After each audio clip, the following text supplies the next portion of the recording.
By the end of this video, I hope you will be able to create unit tests very quickly in 3 minutes time, and also know what type of questions you can also create for your normal Google form quizzes. First of all, let's look at what types of questions suitable for creating the Google form quizzes and other options as well. So let's just look at numbers. Okay, so the standard type of questions, like last time we talked about, you can create a multiple choices. That's a quite sort of straightforward type of questions that you can easily put it in your summative test that I will talk about later. Let's add a question. Today I'm going to also introduce two types of questions that I find really suitable for a summative assessment. So the first one is a drop down.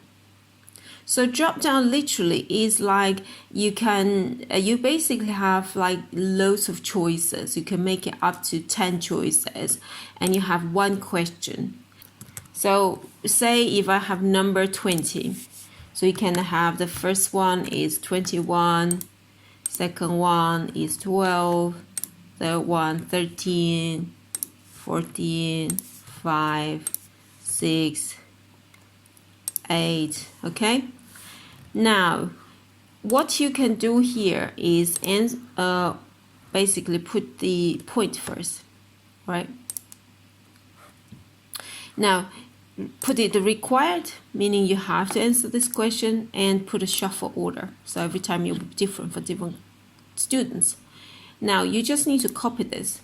Okay, that's copy 4 times. Yeah. So this is really easy. So you just need to put the answer here. So this one, the answer is, the answer, let's say, is 21. Let's put 21. All right, and the next one, you can just simply change the question and then answer key. All right, and so on.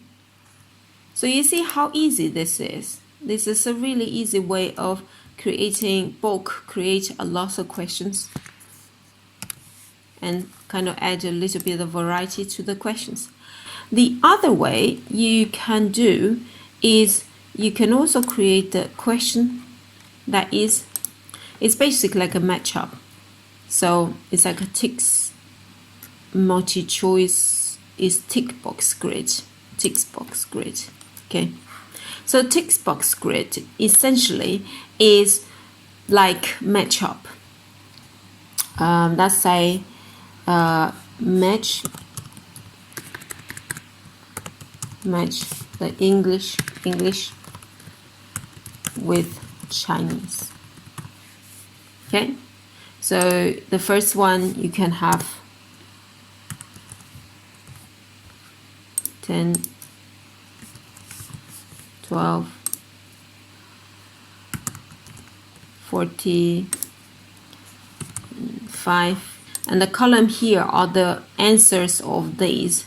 So obviously here you have 4, here you need 4 as well. So let's have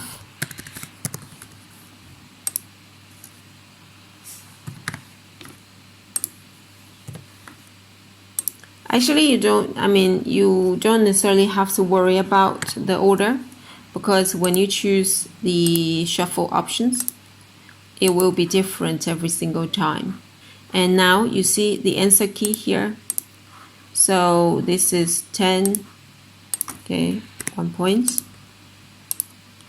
And the 12, 1 point. And 40, 1 point. And 5, 1 point. So that's done, really easy.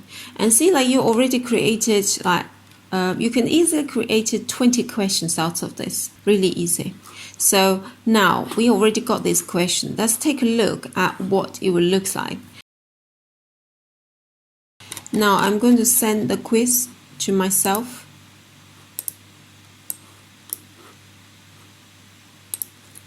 Send. Link. Alright, so the first one you can see, okay, 21, 12, you can see, so it's like a drop down. And again, the match is like this, okay, really easy. Yeah, so the format of Google quizzes are actually it's actually very user friendly, and it's also really easy to create.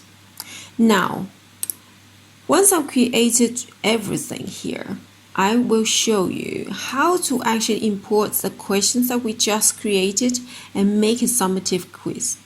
So you will need to look at this one, which is input questions. So you just click this and input the question. I want to input the question from numbers. I will just input select all. Let me select this, but not this one. I don't like this one. I like this one. Okay, so I import 5 questions here. Look, it's already here, ready to use. Now I want to import the other quiz, the other number quiz I created earlier. So I also would like to get this one, this one, this one. And it becomes here. Alright, so look, you got all the questions here. And the good thing about this is that in your previous quizzes, you know what questions the students are answering frequently wrong and what questions are harder. And if you want the summative quiz to reflect on how much they have improved, then this will be a great way to just pull everything you got together. And also, it literally takes you a minute or two to create a quiz like this. That's it about today, and I hope you like the content today. Make sure to press like. I hope you find this video really useful.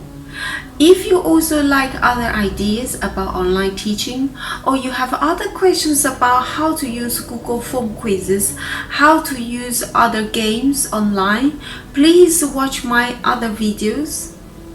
Or you can subscribe my channel for a regular update. Thank you. See you next time. 再见。